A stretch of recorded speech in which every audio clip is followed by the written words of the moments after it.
Assalamualaikum warahmatullahi wabarakatuh. Perkenalkan, nama saya Zahrawani Amalia dengan NIM B1B1222052. Di sini saya akan mempresentasikan tentang teori-teori pendukung terbentuknya suatu sistem pemerintahan di berbagai negara.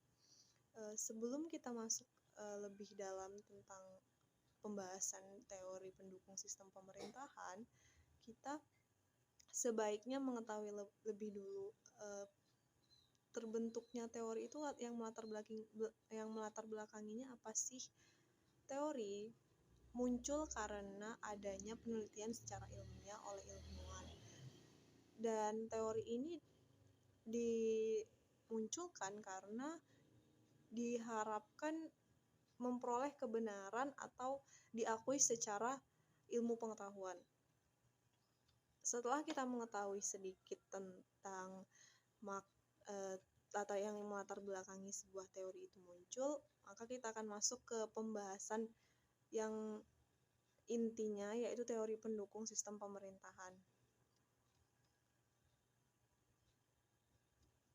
Yang pertama, teori pemisahan kekuasaan.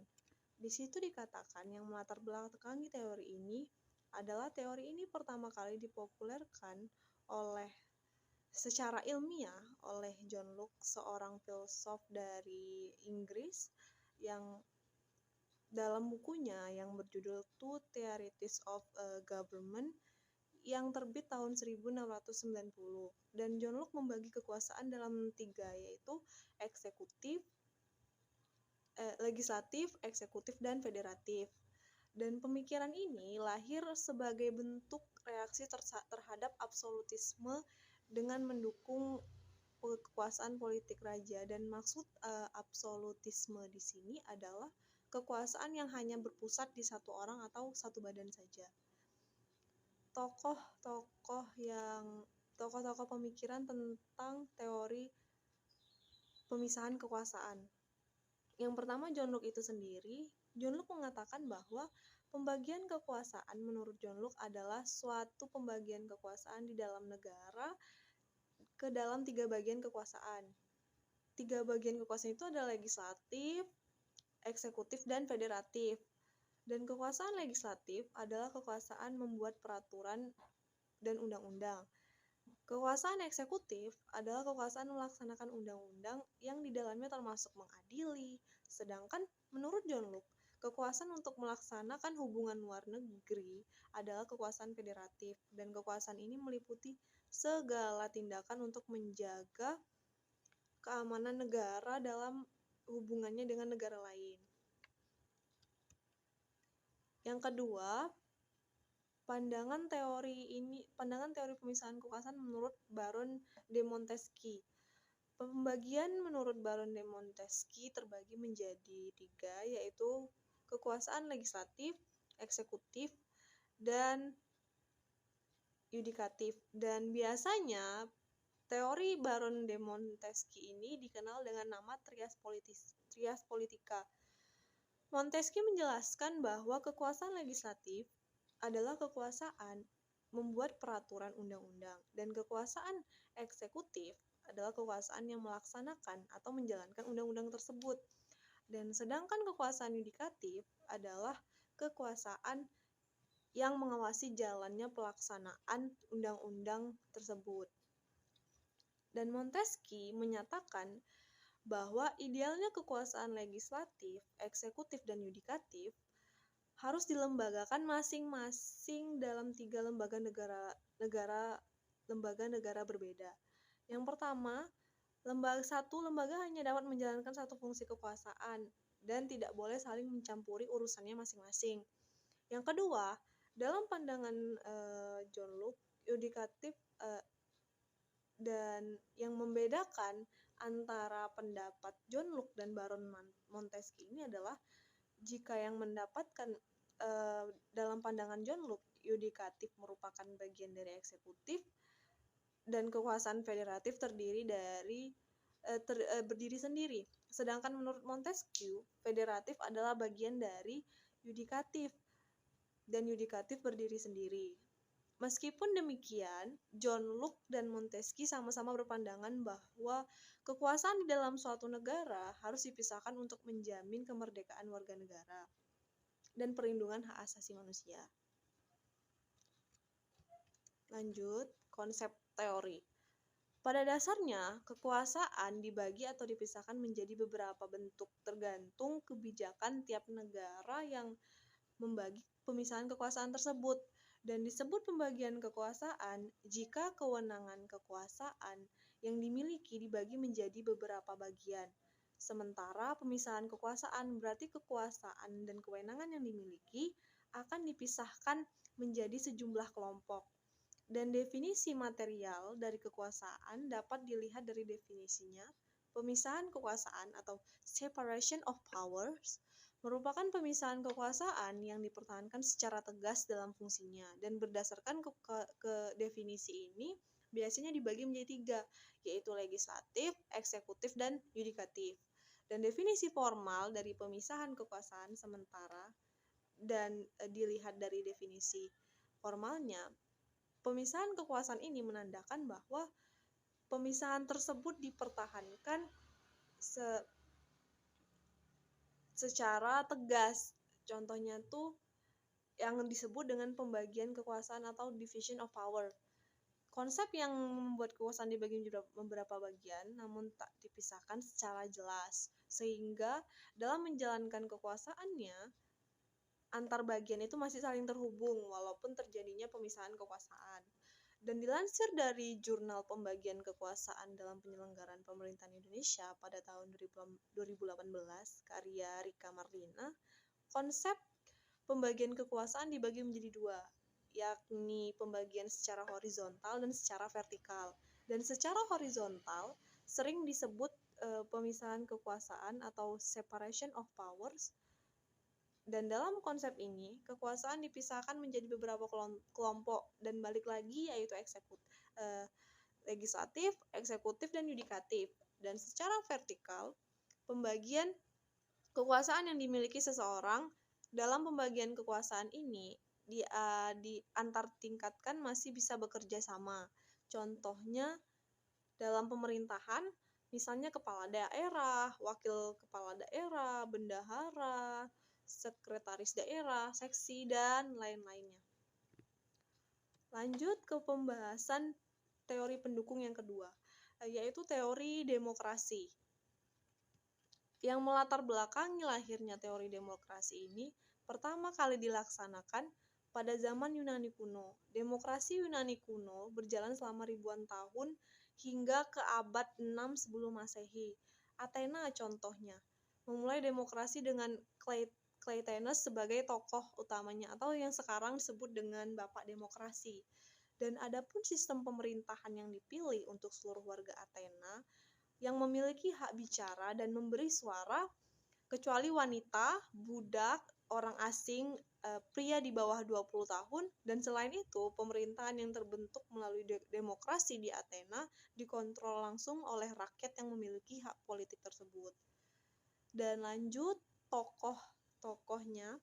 Yang pertama, Harisoke. Harisoke di sini memberikan pandangannya. Menurutnya, demokrasi adalah bentuk pemerintahan rakyat yang di dalamnya ada porsi bagi rakyat atau orang banyak untuk mengatur, mempertahankan, serta melindungi dirinya dari paksaan orang lain atau badan yang bertanggung jawab dalam memerintah pemerintahan tersebut. Dan menurut pandangan Aristoteles, demokrasi adalah kebebasan tiap warga negara, dan kebebasan itu digunakan untuk saling berbagi kekuasaan. Dan Aristoteles di sini menjabarkan bahwa demokrasi adalah suatu kebebasan, dan prinsip demokrasi itu ya adalah kebebasan, karena melalui kebebasan tersebut tiap warga negara dapat saling berbagi kekuasaan di dalam negaranya sendiri. Lanjut, menurut John L. Esposito, dalam sistem demokrasi, semua orang berhak berpartisipasi, baik aktif maupun mengontrol kebijakan yang dikeluarkan pemerintah. Selain itu, dalam lembaga resmi pemerintah ada pemisahan yang jelas antara itu untuk unsur legislatif maupun unsur eksekutif dan unsur yudikatifnya. Lanjut ke konsep teori demokrasi. Istilah demokrasi berasal dari bahasa Yunani kuno, yaitu demos yang artinya rakyat dan kratos artinya pemerintahan. Secara sederhana, demokrasi berarti kekuasaan politik yang berada di tangan rakyat dan bukan sekelompok orang, sehingga demokrasi dapat diartikan merupakan wujud dari kedaulatan rakyat itu sendiri.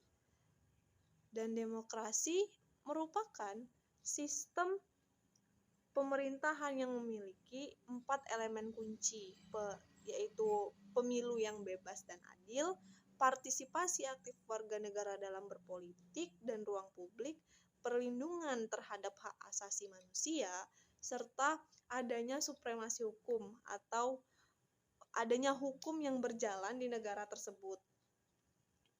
Demokrasi terbagi dalam 2, yaitu demokrasi langsung dan demokrasi perwakilan. Dalam demokrasi langsung, warga negara berarti tanpa perantara pejabat yang dipilih berpartisipasi dalam pengambilan langsung keputusan publik. Sistem seperti ini jelas lebih cocok pada jumlah populasi penduduk yang relatif kecil, dan sedangkan secara tidak langsung atau artinya diwakilkan oleh para pejabat yang terpilih, namun hak dan suara masyarakat masih atau tetap dipertimbangkan. Namun bentuk yang paling umum dari negara demokrasi, baik untuk kota berpenduduk 50.000 atau bahkan 50 juta orang pun, adalah demokrasi perwakilan, yakni ketika warga negara memilih pejabat untuk membuat keputusan politik, merumuskan undang-undang, dan mengelola program untuk kepentingan publik. Demokrasi dapat dijalankan di sistem pemerintahan presidensil maupun pemerintahan parlementer.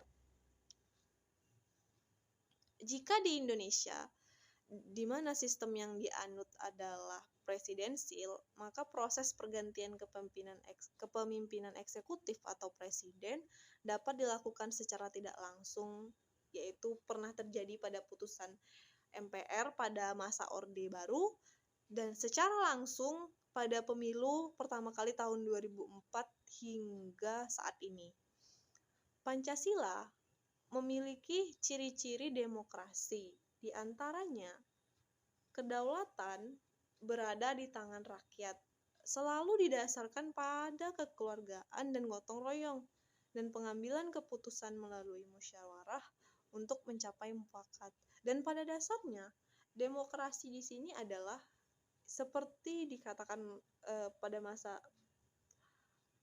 kata-kata yang terkenal, yaitu menurut Abraham Lincoln, demokrasi dapat dikatakan dari rakyat oleh rakyat dan untuk rakyat. Maka dapat dikatakan bahwa demokrasi adalah, dan bisa dikatakan bahwa padahal demokrasi dikatakan bahwa sistem atau bentuk yang buruk. Tapi kenapa demokrasi sekarang merupakan salah satu sistem pemerintahan atau salah satu acuan untuk negara dalam menjalankan seluruh sendi-sendi kehidupan pemerintahan di negara tersebut? Dikarenakan, bisa dibilang karena itu yang paling relevan, karena semua tidak bisa hanya dalam satu putusan saja, butuh rakyat ikut dalam membentuk sebuah keputusan sehingga diperolehlah keputusan yang adil dan jujur, sehingga membentuk negara yang kedepannya lebih baik lagi. Yang ketiga, teori negara berdasarkan atas hukum.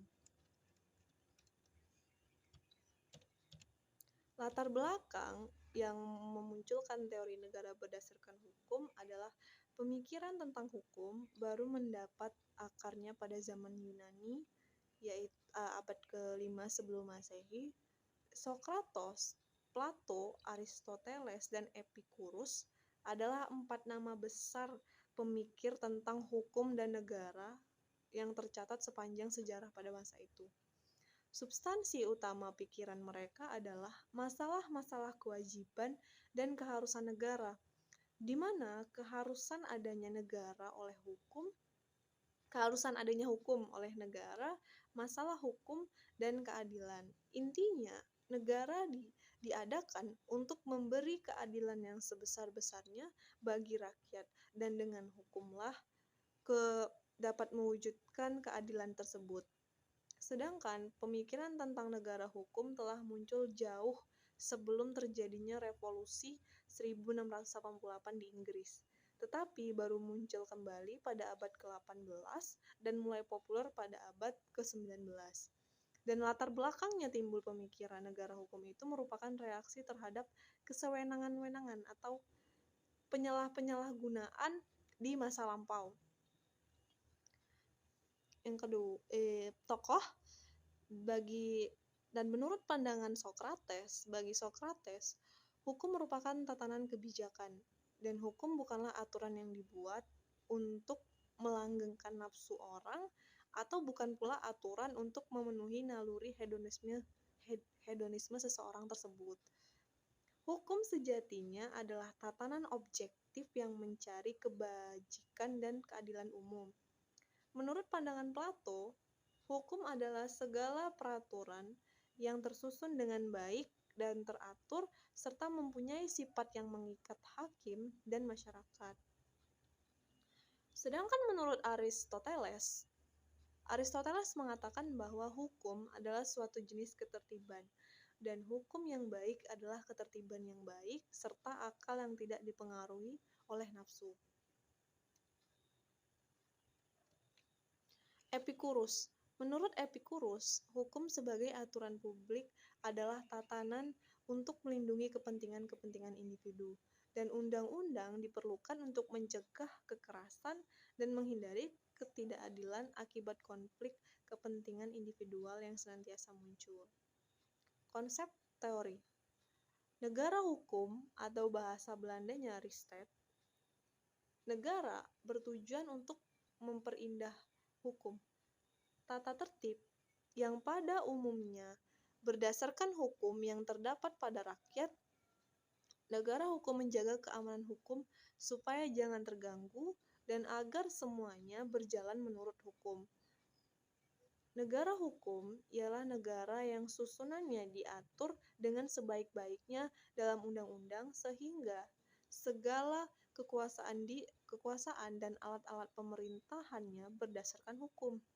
Orang tidak boleh bertindak secara semena-mena dan sendiri-sendiri menurut segala sesuatu yang bertentangan dengan hukum. Negara hukum itu adalah negara yang diperintahi bukan oleh orang-orang, tetapi oleh undang-undang, atau negara yang tidak diperintahkan oleh laki-laki, tetapi oleh undang-undang. Oleh karena itu, dalam negara hukum, hak-hak rakyat dijamin sepenuhnya oleh negara dan terhadap negara, atau artinya, masyarakat dijamin haknya oleh negara, maka masyarakat pun memberikan kewajibannya terhadap negara tersebut dengan cara tidak menentang hukum yang telah dibuat oleh negara tersebut, dan sebaliknya tunduk dan patuh kepada segala peraturan pemerintah dan undang-undang negara tersebut. Di zaman modern, konsep negara hukum di Eropa kontinental dikembangkan antara lain oleh Immanuel Kant, Paul Laban, Julius Stahl, Fichte, dan lain-lain, dengan menggunakan istilah Jerman yaitu Rechtsstaat. Sedangkan dalam tradisi Anglo-Amerika, konsep negara hukum dikembangkan atas kepeloporan AVDC dengan sebutan the rule of law.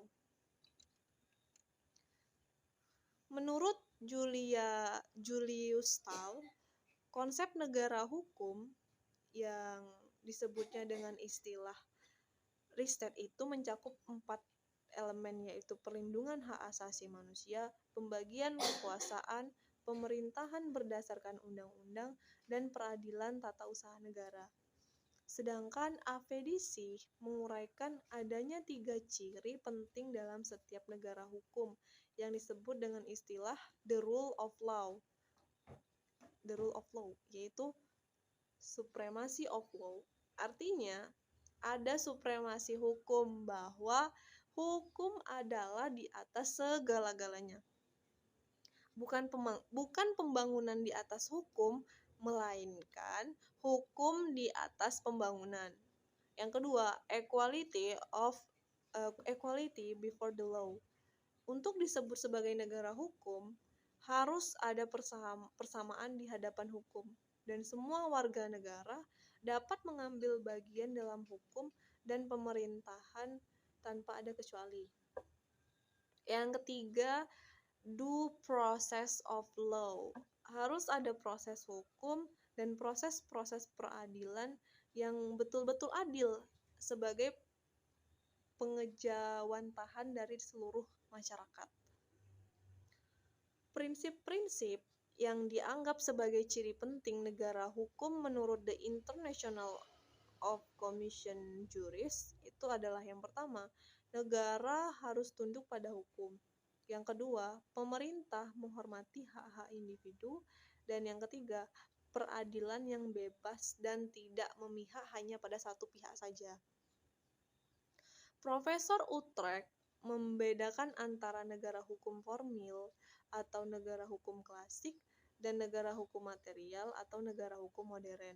Negara hukum formil menyangkut pengertian hukum yang bersifat formil dan sempit, yaitu dalam pasal peraturan perundang-undangan tertulis. Sedangkan yang kedua, yaitu negara hukum material yang lebih mutakhir, mencakup pula pengertian keadilan di dalamnya. Konsepsi hukum Riset mengenal 2 set peradilan, yaitu peradilan umum dan administrasi, sedangkan konsepsi the rule of law hanya mengenal 1 set peradilan, yaitu yang ditangani oleh ordinary court berdasarkan ultra vires, atau artinya adalah jenis pengadilan yang lebih pengadilannya dengan yurisdiksi subjek yang komprehensif dibandingkan dengan pengadilan khusus, atau biasa disebut dengan pengadilan biasa, dengan yurisdiksi terbatas atas hal-hal tertentu seperti pengadilan kekayaan intelektual dan pengadilan di luar kuasa. Yang keempat, teori negara berdasarkan atas konstitusi.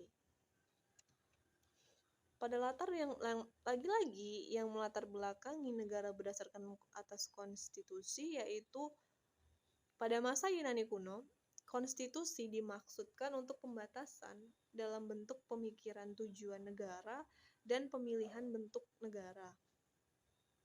Lalu lanjut ke masa Romawi kuno, konstitusi berwujud dokumen hukum dan lembaga perwakilan, serta seterusnya hingga ke berbagai penjuru dunia, bahkan Indonesia sekarang.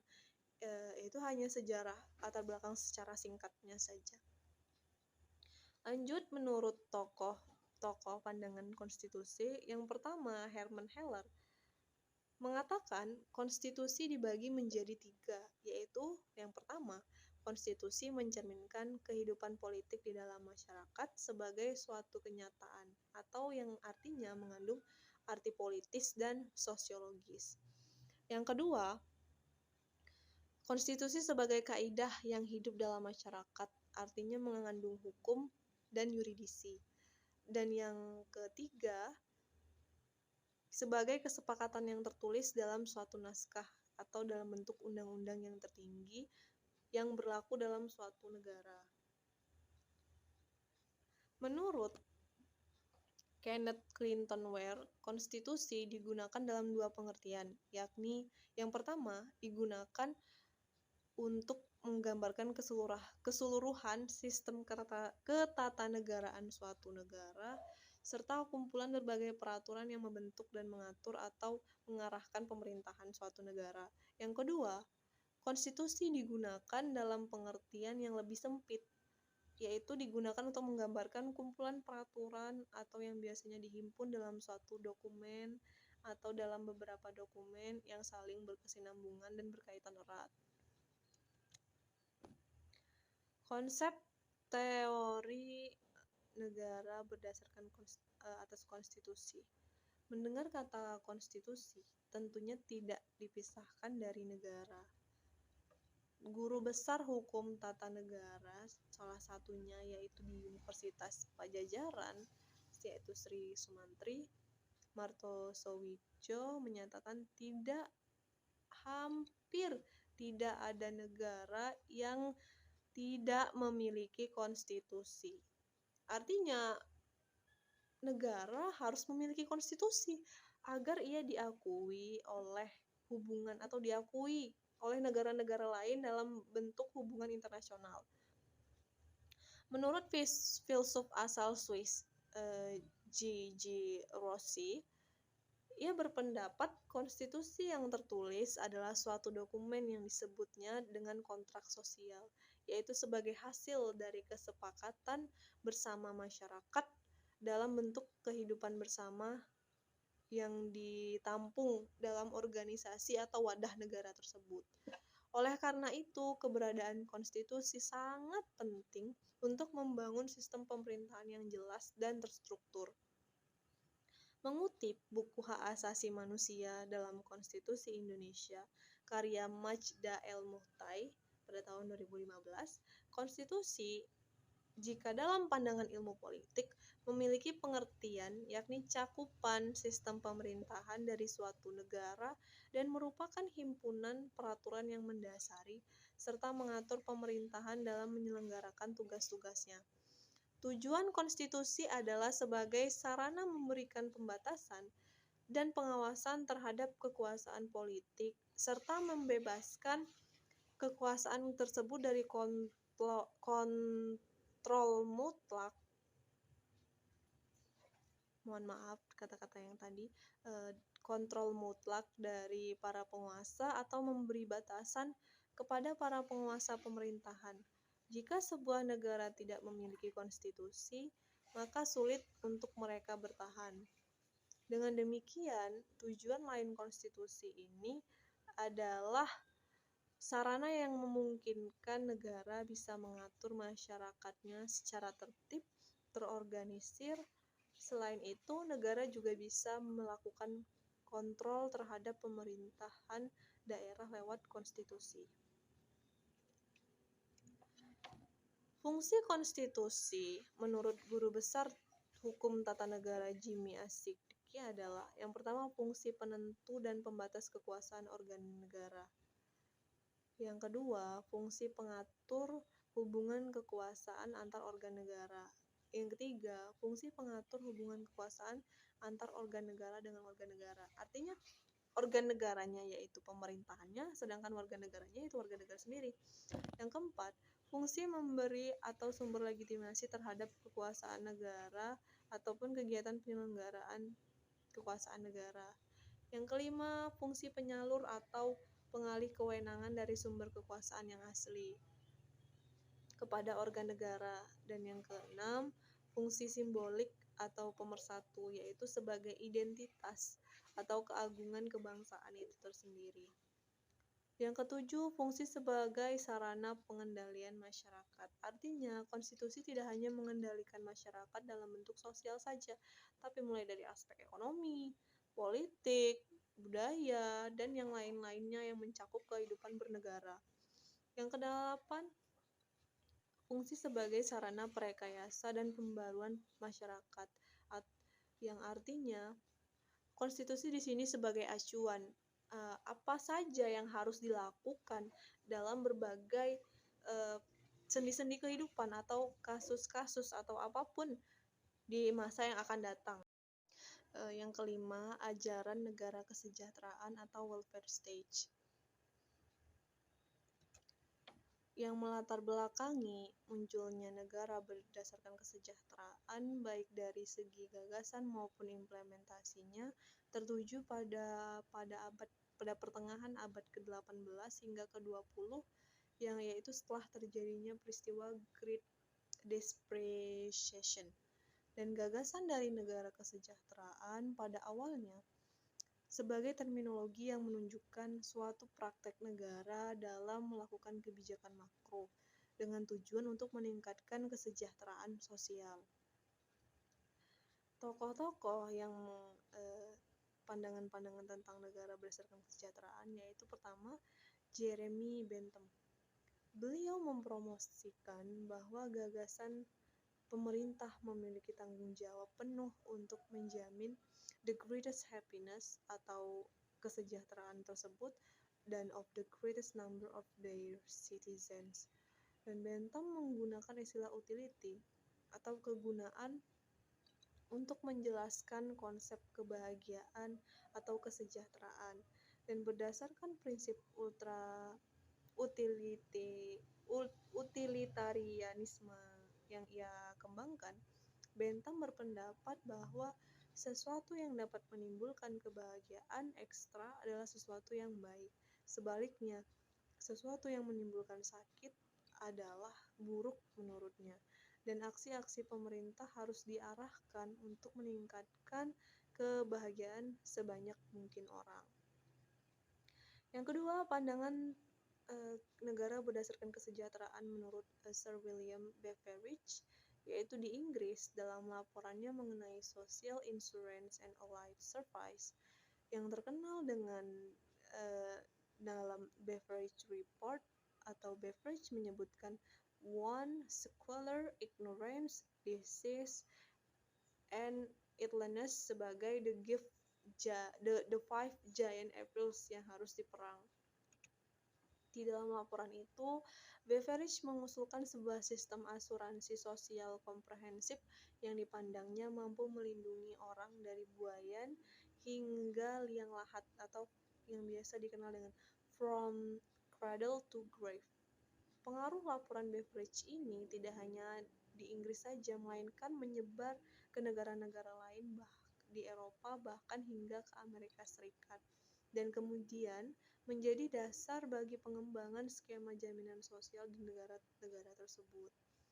Sayangnya, sistem ini memiliki kekurangan. Karena berpijak pada prinsip dan skema asuransi, maka ia tidak mencakup resiko-resiko yang dihadapi manusia, terutama jika mereka tidak mampu membayar kontribusi atau premi asuransi tersebut.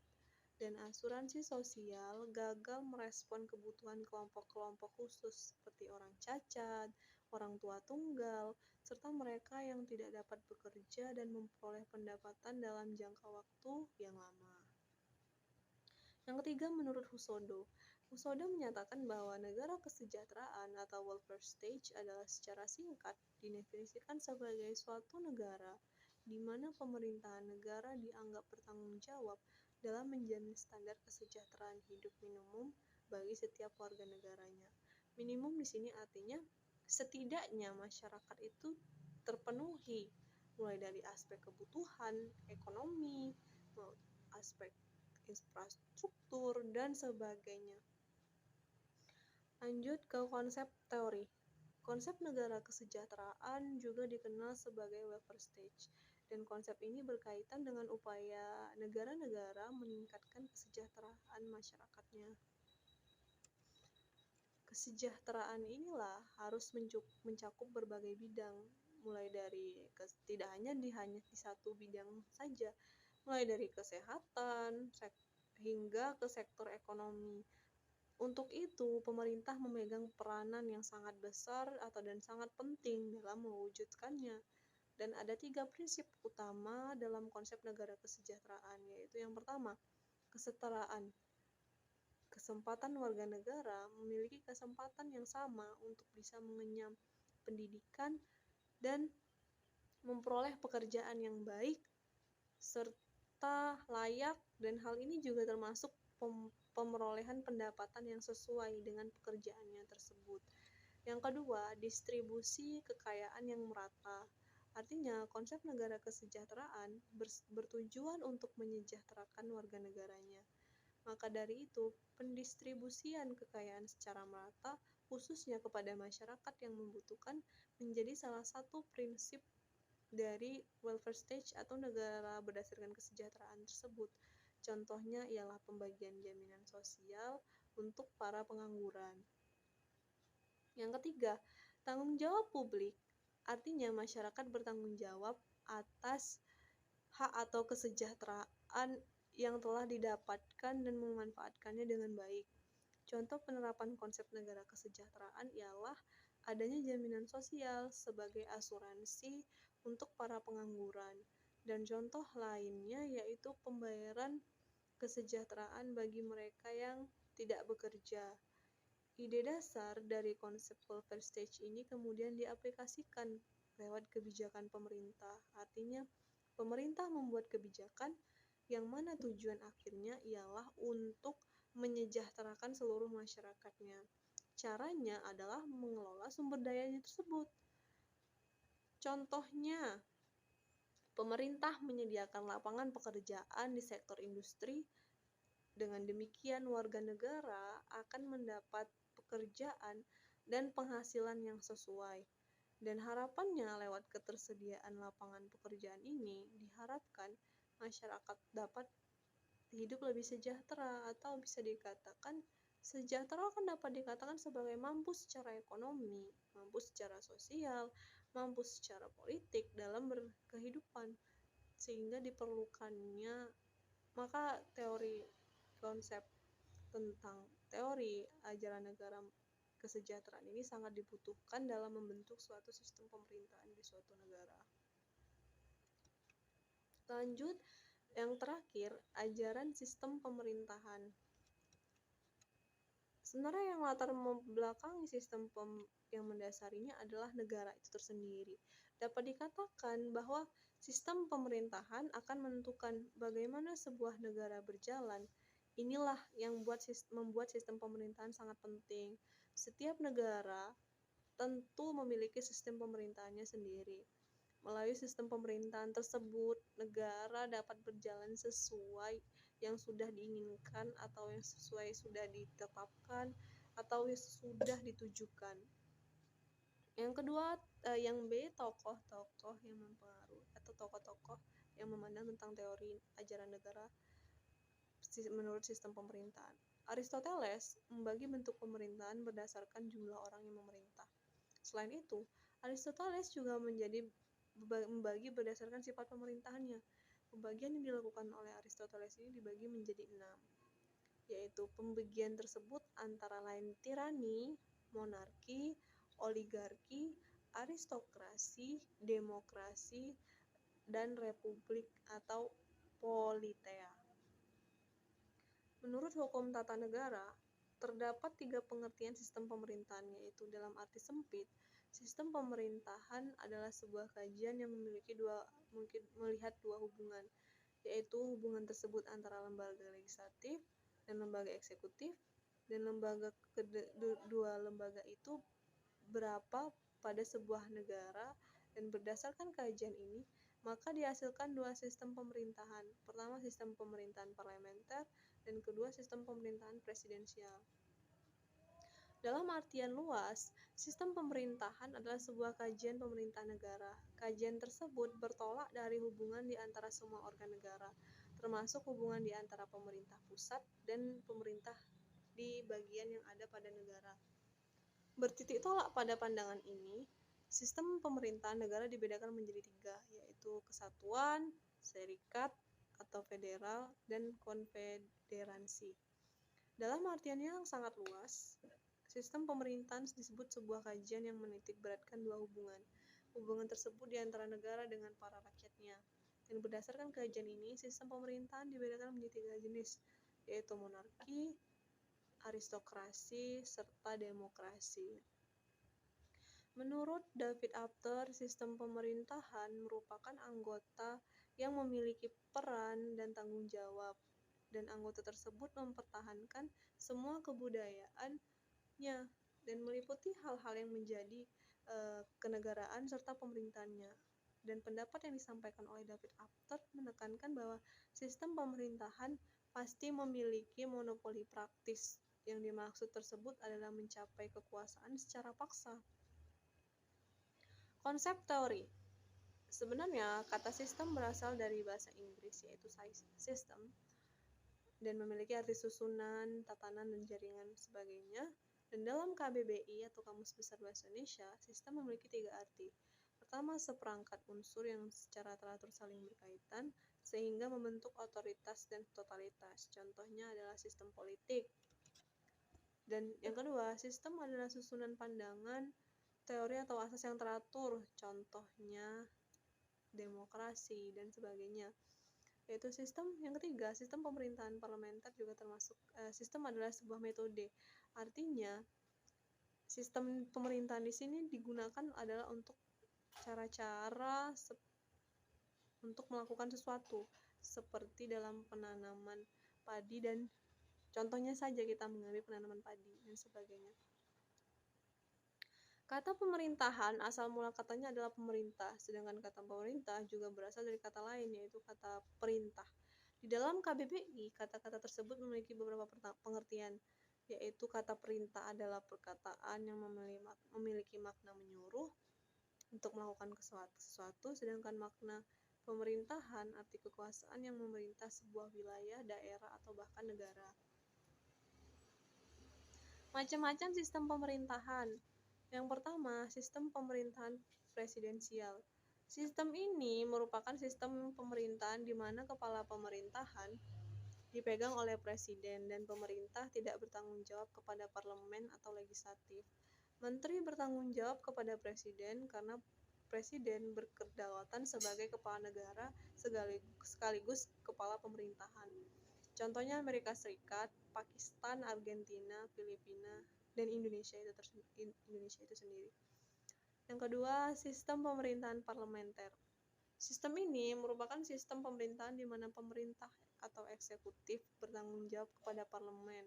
Contohnya Inggris, Belanda, India, Australia, dan lain-lain.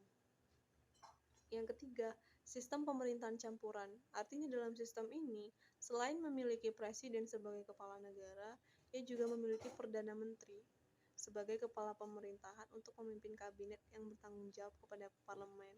Dan contoh negaranya yaitu Prancis.